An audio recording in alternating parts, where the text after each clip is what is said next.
insurance.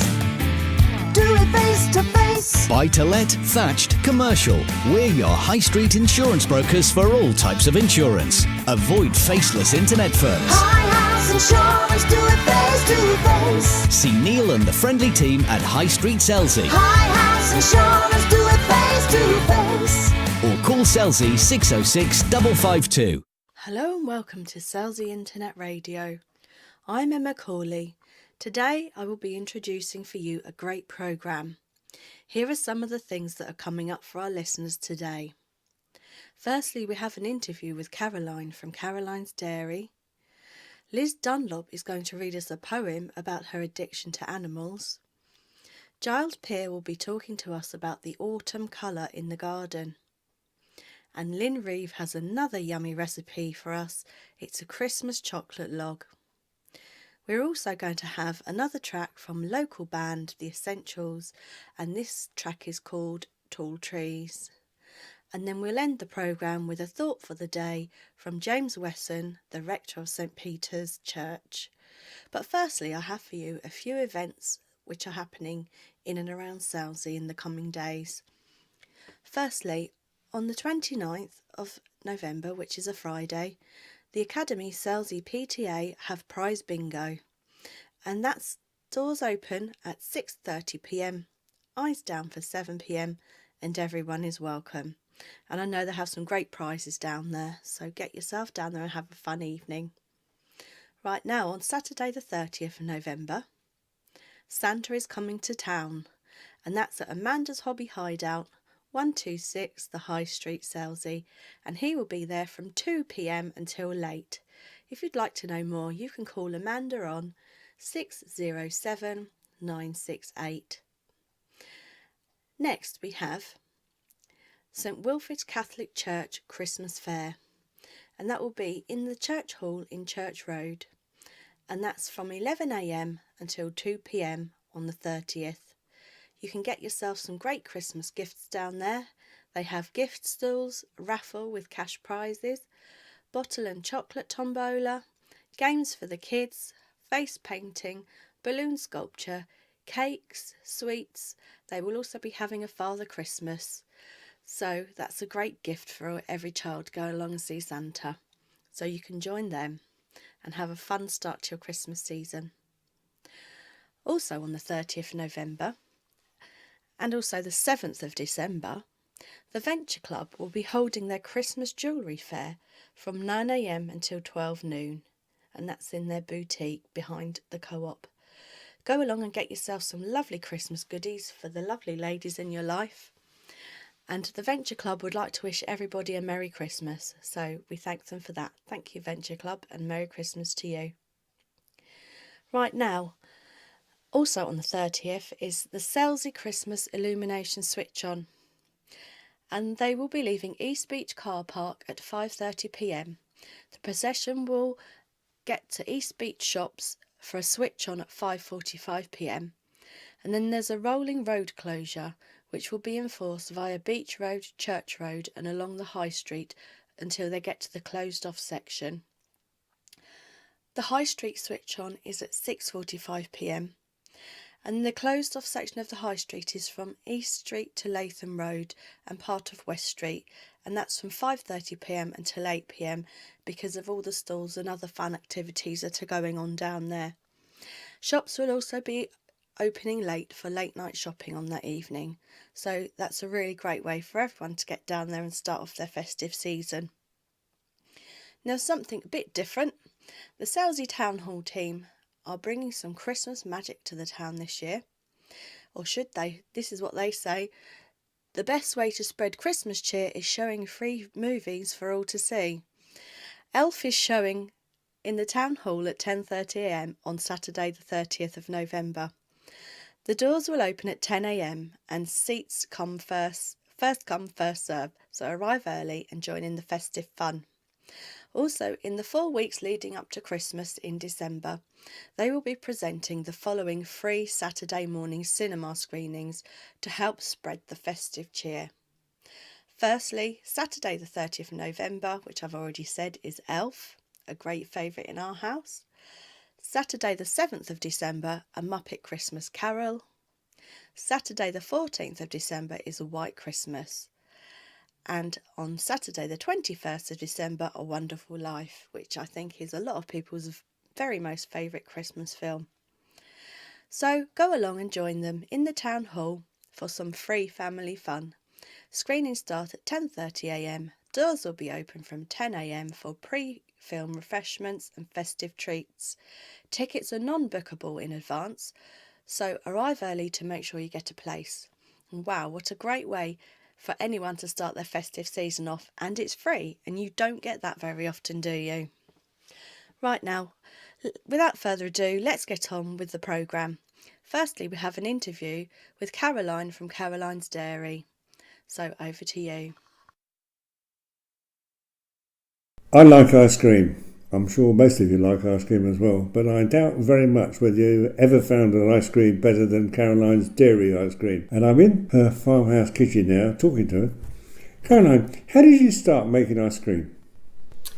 Oh, it's about, it must be nearly 10 years ago now, or it's more than 10 years ago, and we needed to make, find a business that we could make with using our milk to actually possibly having a profit margin on it. Where You say using your milk. Is this a dairy farm then? This is a dairy farm. This is primarily a dairy farm that makes ice cream on the side. Okay. How many cows have you got? We have about 550 milking cows, that's in the dairy herd, and they're being milked twice a day. Right. And then in total on the farm, so from the little calves, we're just about finished calving at the moment, from a few day old calves to the ones that are just about to go into the milking herd that are pregnant at the moment, we have a total of 1,000. 1,000 cows? Yeah. What, including baby cows? Including baby, little calves, heifers, ones that aren't milking yet. Right. So yeah, it's busy. So how many litres of milk do you make a year then? About between 4.5 and 5 million litres a year. Okay, and how many litres do you use to make ice cream? Well, we actually had a look at that the other day, and we used 10,000 litres of milk between April and the end of October. In 7 months, we used 10,000 litres. So you must have had a good summer this year. Had a fabulous. We had the first summer that we've ever had this year. Okay. So your ice cream, how many flavours have you got? Got about 20 flavours. What we've done recently, last year, was we've started splitting the menu up. So we just started growing with all the flavours, and now we started looking at the storage space that we needed. So the more flavours, the more storage space, and it's getting a bit difficult and a bit tight.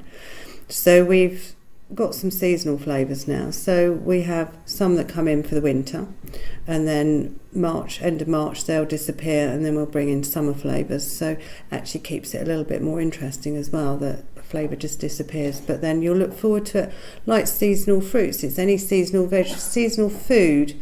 So there's seasonal ice cream? Okay. Yeah. So what is the top selling ice cream at Christmas then?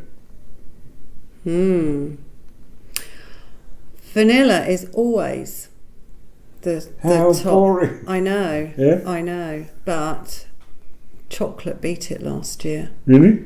Because there was only about 12 days of sunshine last year, and chocolate, as we all know, is a feel-good food, and it beat vanilla. So you got, how many flavours did you say? Got in total we have about 20 on the menu at any time. So how do you decide which flavours to produce? Which ones taste best? Well, who decides that? Well, we have all the girls here that work with me, obviously my husband, Chris, and my two boys. They have... How old are the boys? They are, Samuel's going to be 10 on Sunday, and Joseph's just 12. So they help a lot. Yeah, they're quite good ice cream connoisseurs now. They know what they like and what they don't like. Yeah, okay. And obviously they're not shy in telling me. And what about their friends? Do they come and help too? Sometimes. It's normally when they're all at school, so we can do Kids' paradise. Yeah, we did have a bit of a tasting session in half term, which was there wasn't much left because they were here.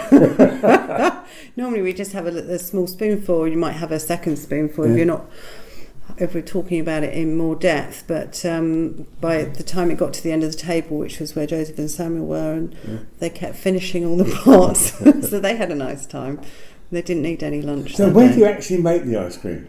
Just over outside in the old, it's an old building where another dairy herd used to be. Chris's father had a pedigree herd called the Olympians, and it's in that corner of the building. So I redeveloped a redundant building to put the ice cream parlour in there. So has your ice cream company come into profits now? Yeah. So We're just doing it this year. Really? So after 5 years. Yeah. With the help of that sunshine, but also it's a word of mouth. We go all the way to West Kent, up into Surrey and into East Hampshire now. So, and this summer we seem to have been asked a lot to go into Brighton with new cafes setting up. Oh, really? So we're doing quite a bit in Brighton now, which is lovely. Right. So you obviously sell to the general public as well, but you've got a lot of chefs buying it? Yes.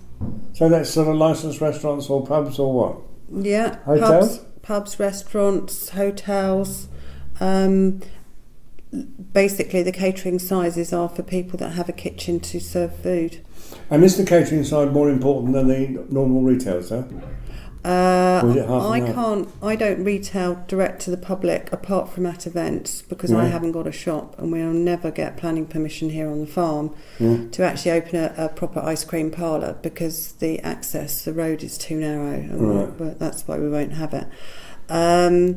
So really we have the tourist trade, tourist centres, activities, Westdean Gardens, Wealdon Downland, those kind of places, going all the way over the National Trust. They're the places that come in from the beginning of March to the end of September. So our customer base doubles in that time. Sure. And then in the winter time, it's basically the pubs, restaurants and the retailers, farm shops, village shops, those kind of places. If I wanted to buy your ice cream in Selsey, where would I get it? You can go into the Southern Co-op shop. Right.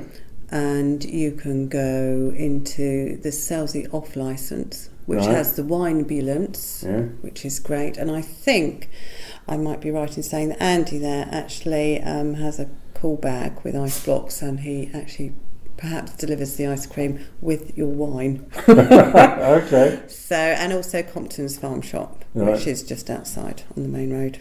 If I want to buy a pot of your ice cream, how much am I going to pay for it? Or does that vary from unit to unit? Or we recommend it sold for 500ml pot about £5. That's what I sell it at the farm. Right. I haven't got a shop at the farm, but occasionally I sell some ice cream from here. So that's half a litre? Half a litre. Right, okay. For £5. And the little tubs? They are £2.10 we do it for. Okay. And what is your favourite flavour? Well, the most recent one that we've done is mascarpone and Amareno cherry, and it's just to die for. It's so gorgeous that I haven't got any in the house because I'll just eat it. I know I will. So that's lovely, but I must admit I'm just spoilt because basically if I have a little yearning for a certain flavour, I can go and get it. Yeah. Do you actually pay for it yourself? Do I pay for it? Do you buy your own ice cream? No. And you don't? No. Do you buy it when you're out? No. Oh, right, okay. I do. If we go to, I do buy it if I'm out with the children and we go somewhere out for the day. Not that we go out very often in the day because we're always all too busy working on the farm and the ice cream. I will buy them tubs or a cone of ice cream if they're scooping it. I will do it like that, but I don't go out and buy a 500ml pot of ice cream to take home because I've got thousands of them here. Yeah, okay. Who are your main customers now? Is it hotels? Is it pubs? Is it retail outlets? Big customers. Or does it spread a lot? It spreads, obviously in the summertime, with all these tourist attractions. then that takes a huge amount of work supplying to all of these, and we supply the local range shops for the National Trust. And we've now this year picked up some of their tea rooms as well, like at Chartwell House, Emmett's Garden. So we're doing those tea rooms. Nyman's Gardens, they're actually doing it from the catering side there, so they're scooping, and they've sold huge amounts of ice cream, and they've changed the way they're working at Nyman's this year. So the National Trust is a very large customer. For the second year running, we've done British Airways as well, just for the summer season.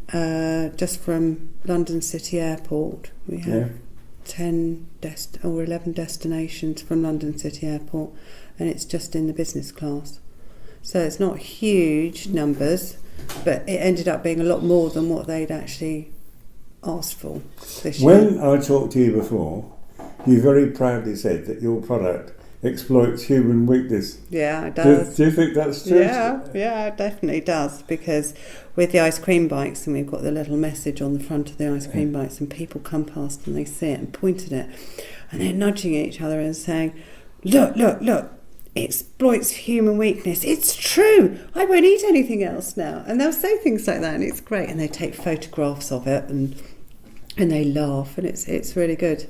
But I've got lots of people that come up and say they won't eat anything else. Oh, really? Well, the thing is, it's a case of being able to try something that's good and made properly, and everyone's so used to maybe the airy-fairy ice cream that you can get in the supermarkets, this soft scoop stuff that basically all you need to do is pick it up and see how much it weighs to tell that there isn't actually very much ice cream in the pot. So these tricycles are the real stop me and buy one? Yeah, we can't do the stop me and buy one. I've never been allowed to go into Chichester. They wouldn't give me a peddler's licence. Well, they're not? No, Okay. no. But you go to what, county fairs and... Yeah, we do all sorts of... I mean, some of the bigger ones we do is places like West Dean Chili Fiesta. This year I took my very old ice cream van. It's about nearly 30 years old. Yeah. It's a bit of a work in progress. It's at the doctor's at the moment, having a little bit of a touch-up inside. So we do those. We do village fetes, private parties, weddings. All right. So, if I am going to buy your ice cream and I don't like one of the flavours, can I come up here to help you with the tasting session? Maybe, if you're really good. So how often do you run these tasting sessions? We're actually going to taste another one today. Yeah. So when the girls finish in the parlour, they're going to bring this coffee one that we're playing around with. Because we tried it, and it was I can't tell you really. Can't tell you because it's not out there yet. So what is... secret. Okay. So what is the name of the one that you don't keep in the house? What's it called? Oh, it's mascarpone with the Amarena cherry. And it's really brilliant. Oh, it's fabulous. It's so nice, but it's only going to be available in the restaurants in the 4-litre containers, which goes to the catering side. Because what we do is we'll put new flavours in to the restaurants and then see how well they go. And if it's really, really popular, then we can look at actually putting it maybe seasonally into the 500ml pots. Okay. But at the moment, to put something like that in a 500ml pot is difficult. I've just spoken to the manufacturers of our little potting machine because it's just run with air compression. But it's how we can actually make a ripple. And you can't ripple ice cream with this, no. Okay. What they do is the people that do ripple them into the pots and that, they're made with these massive continuous flow ice cream machines, which basically have an extra little chute with a pot of ripple that gets put in it, and we don't have that because ours is all made by hand, you see. So we are kind of limited, but we can do it for the 4-litre containers. All right. I'm going to go down to Compton Farm Shop to see what flavours they stock. In fact, I'll probably go around all the 3 units in the village to see what they've got of your ice cream for sale, and then I'm going to come back and help you with a tasting. Okay. Thank you, Caroline. All right, thank you. Now Liz Dunlop is reading us a poem about her addiction to animals. And I know how she feels because I really feel that a house is not a home without a dog or a cat or a furry pet of some kind. Well, Liz Dunlop's poems are so popular, we've invited her back again, this time to give us a third poem. What's this one about then, Liz?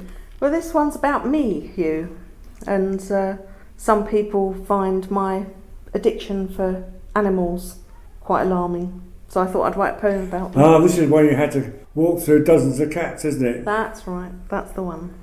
Okay. So I've simply called it Me. The madness in me is quite calming, although many will find it alarming. 2 dogs, 2 pet rats, a collection of cats are what help make the crazy so charming.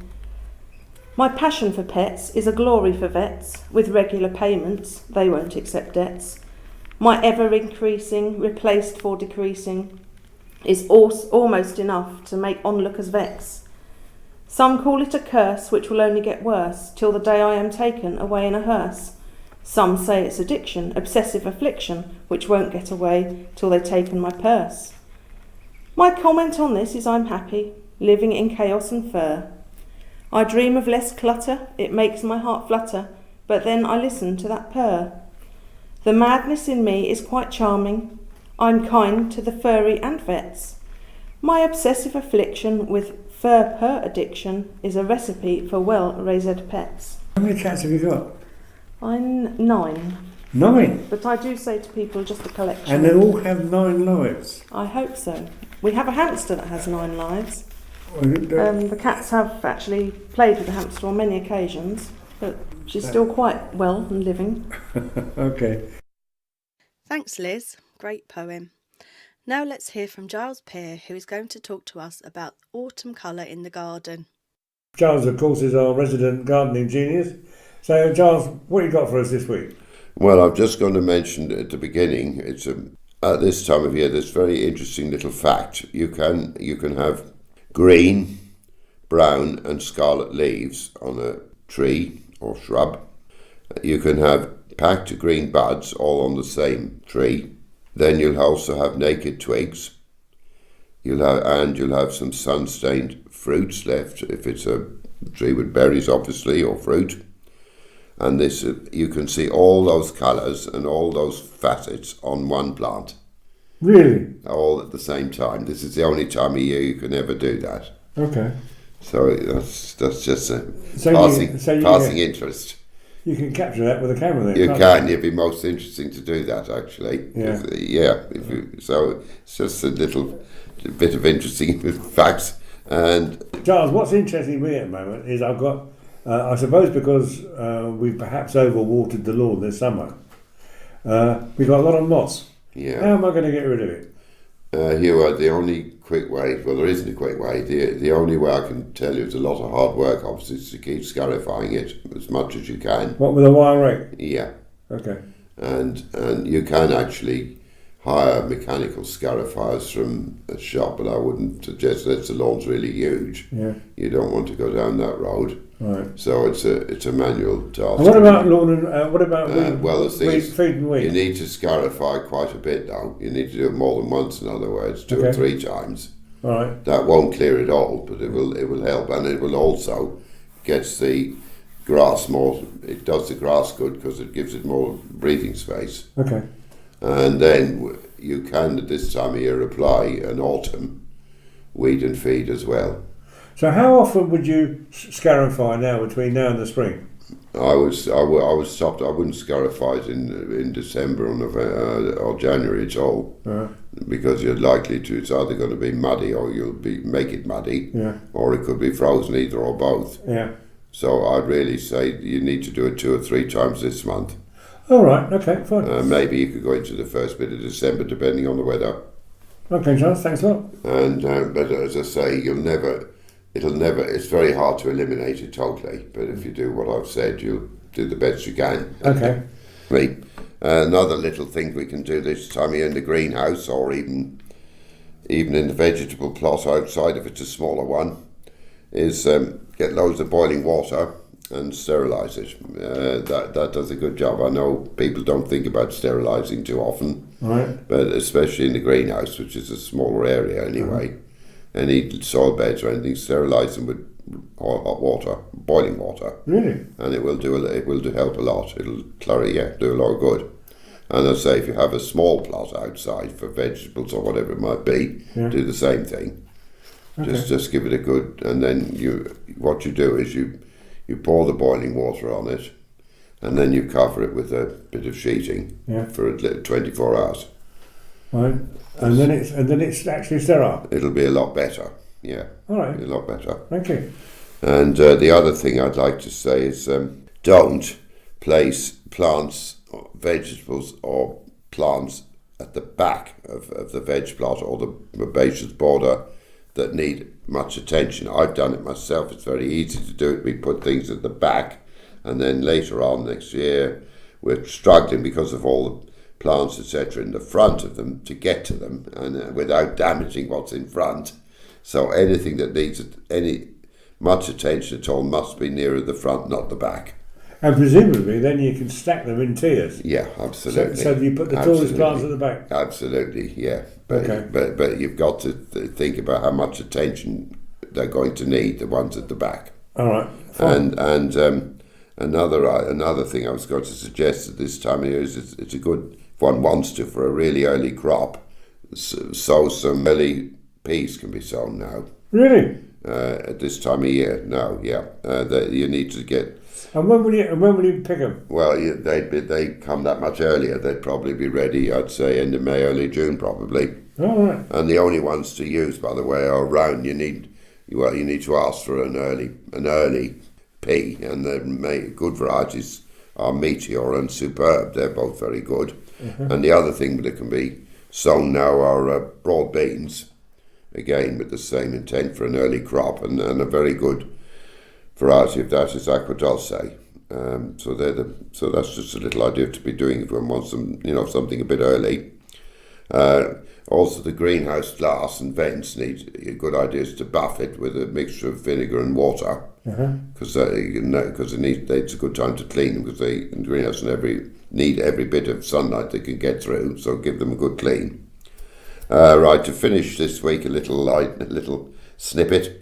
Why did a stupid gardener buy an electric mower? I've got no idea. So he could find his way back to the house.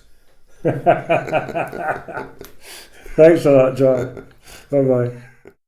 Now it's time for everyone's favourite local cook, Lynn Reeve. She is giving us a yummy recipe for a Christmas chocolate log. And remember, you can pop into Lynn's shop in the High Street for her printed out recipes and all the ingredients you will need. I'm back in Tuppenny Rice with Lynn Reeve.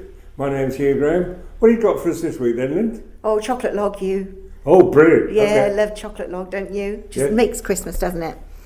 Okay, for this one then, it takes a little bit more skill perhaps to roll the sponge up, but this recipe should give you a very pliable sponge, all right? Yeah. So we want 3 eggs, 85 grams of golden caster sugar. It doesn't have to be golden caster sugar, but it can be, if you've got it readily available. I'm afraid I haven't done your pounds and ounces in this one, and I know Hugh's looking at me sternly there because he likes his pounds and ounces. 114 grams is about 1/4 of a pound. Yeah. So work it out from there if you want 4 to. ounces. Yeah. 85 grams of golden caster sugar, 3 eggs, 85 grams of plain flour, 2 tablespoons of cocoa powder, and half a teaspoonful of baking powder. Now from that flour, you just need to take out about 1/2 spoonful, and that's just for your dusting your whatever, okay? That's for the actual cake. Now for the filling and the icing, we want 50 grams of butter, 140 grams of dark chocolate broken into little pieces, all right? Yeah. 1 tablespoon of golden syrup, 284 mils of a pot of double cream. All right, that's as you buy it in the pot. 200 grams of icing sugar, sifted, please. 2 to 3 extra strong mince crushed. All right, and icing sugar and holly sprigs to decorate. Please, if you're going to use real holly to decorate, please make sure you take the berries off, won't you? Yeah. We don't want any children eating holly berries. Okay then. Going to heat our oven up to 200 degrees centigrade, 100 degrees if it's a fan oven, 180 if it's not a fan oven, and gas mark 6. Okay. Grease and line. Hang on, that's the other way around, isn't it? 200 degrees centigrade for a fan oven. For a fan oven? Yeah. You want more heat? Yes. You sure? Yeah. Good Lord. Good. And 100 for an ordinary oven and gas mark 6. Okay, all right. Grease and line a 23 by 32 centimetre. All right, so you do need to be exact in your tin here, because your mixture will spread too thin and you won't be able to roll it. Okay. A 23 by 32 is the common garden Swiss roll tin, with some greaseproof paper or baking parchment, if you like. Yeah. Beat the eggs and sugar together with an electric whisk for about 8 minutes, and it goes really thick and creamy. All right. If you're going to do it with your hand, you're going to get a wrist ache, but it can be done. I have done it that way. Mix the flour, cocoa, and baking powder together. Then sift that onto the egg mixture. So again, we're using our sift because we don't want any big lumps, and it's easier, and you get a nicer, smoother mix. Fold it in very carefully. So you're not mixing it in. You're folding it in. Now, to fold in means to get your spoon and just to literally curve it in with your spoon. All right, that's to fold it in very carefully, and then pour it into the tin. Now, tip the tin from side to side to spread the mixture into the corners, because it won't readily go. You've got to sort of tip it up and make sure the mixture spreads all over the tin, and then bake it for about 10 minutes in that oven. All right? Yeah. Lay a sheet of baking parchment on the work surface, and when the cake's ready, tip it onto the parchment. Right? Peel off the lining paper, because when you tip it over, you've got the lining paper from the bottom of the tin. Then roll the cake up from its longish edge with the paper inside from the bottom. So do you see what I'm saying? You've got a paper on the bottom. Yeah. You take the top layer of paper off, but you're going to roll the cake with the paper on the bottom into a roll and leave it to cool. And then we need to make some icing. All right? So to make the icing, melt the butter and chocolate together in a bowl over a pan of hot water. Take it from the heat and stir in the syrup and the cream. Yummy. Yeah. Beat in the icing sugar until it's smooth. So you want you don't want any lumps and bumps in it. Whisk the remaining cream until it holds its shape. Okay. You know what I mean by that, don't you? So if you put a spoon in and it comes up, it stays up. Yeah. Yeah. Unravel the cake very carefully. Spread the cream over the top. Scatter over the crushed mints if you're going to use them. Yeah. Right, crushed chocolate mints, it's really lovely. It gives it just that extra bit of oomph. And then carefully roll it up again into your log. All right? Okay. Now you're going to cut a thick diagonal slice from one end of the log.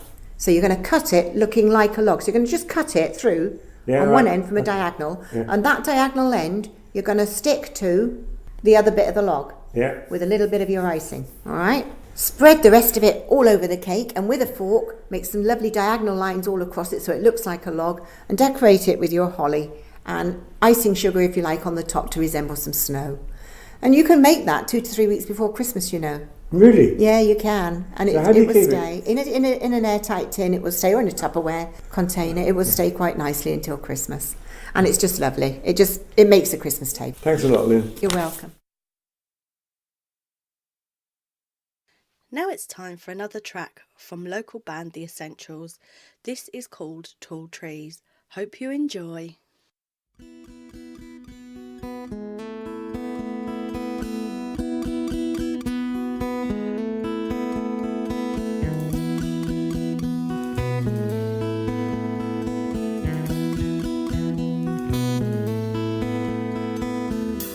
Where did all the tall trees go? They cut them down to make room for these roads. Now we all get going, but we miss the flowers growing. Where did all the blue skies go? I can't see them now through all of this smoke. Hope you get my meaning. We need to keep on breathing.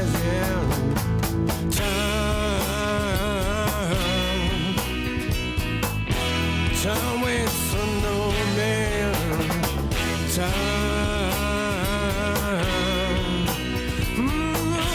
Time gets slipping away, and time to make a move.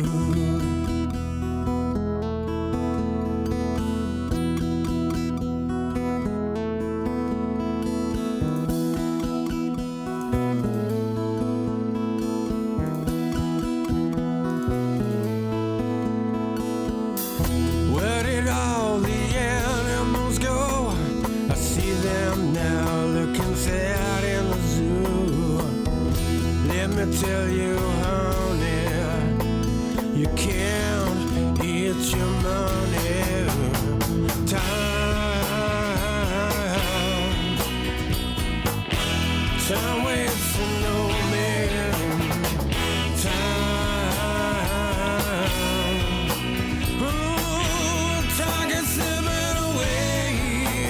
and time to make a move.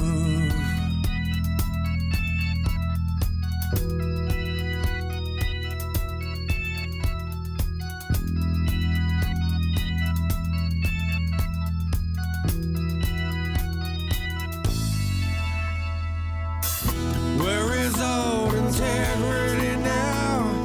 It cost too much, we have to let him go.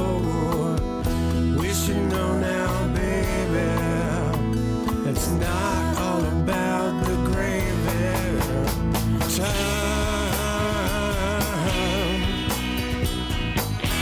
Time waits for no man.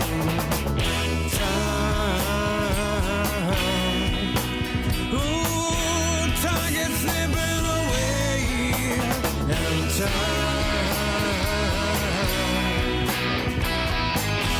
time waits for no man.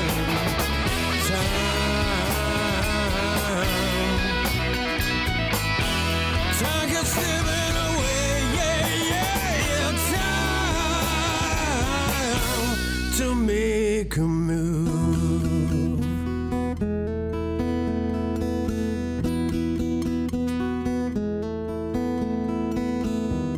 As the sea comes to me, sick and twisted, Mother Earth's been raped again. You think by now we know.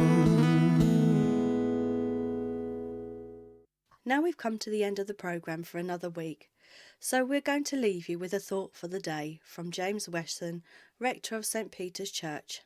So from us this week, it's goodbye.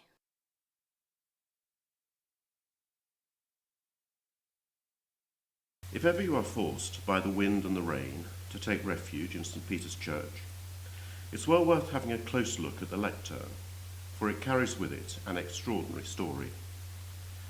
It once stood in Chichester Cathedral and came to Selsey when the church was re-erected in 1866, at which time the cathedral was also being restored after the collapse of its spire. It's almost identical to one in the great Norman church of St Cross Hospital in Winchester. They share the common features of an eagle perched on a globe, which in turn stands on a pedestal carved with scales. Each bird has a parrot beak, webbed feet, and a heart-shaped forehead. Quite why, I don't know, but there is a view that this is symbolic of the word of God being known by rote, but spoken from the heart and crossing land and sea to cover the whole world. But there is another striking similarity. Both eagles have been sawn through the legs, and a careful examination will reveal the cut. The story goes that this was done by the commissioner, who was ordered by the Lord Protector, Oliver Cromwell, to destroy all such idols. Fortunately, the commissioner admired good craftsmanship too much to do this, but he was able to report truthfully that he had cut the lecterns up.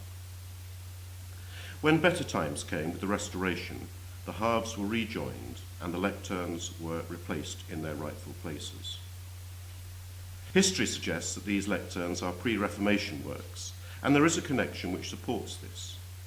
Bishop Sherborne, who was Bishop of Chichester from 1508 until 1536, had previously been Master of St Cross, and he added many fine works of art to the cathedral. Thus, it seems likely that he employed the same wood carver for these two wonderful pieces of furniture. Whatever their histories, it is well worth remembering the treasure troves of art, masonry, carvings and furniture that exist, often unnoticed, in so many of our church buildings and grounds, and pondering the stories behind them. And think of those hundreds of generations of worshippers, people of faith, whose spirits ooze from every wall and every pillar. A faith in God the Father, the Son, and the Holy Spirit, in all its authenticity and truth. A faith that has survived and grown over 2,000 years, despite wars and persecution. No man-made doctrine has ever done that.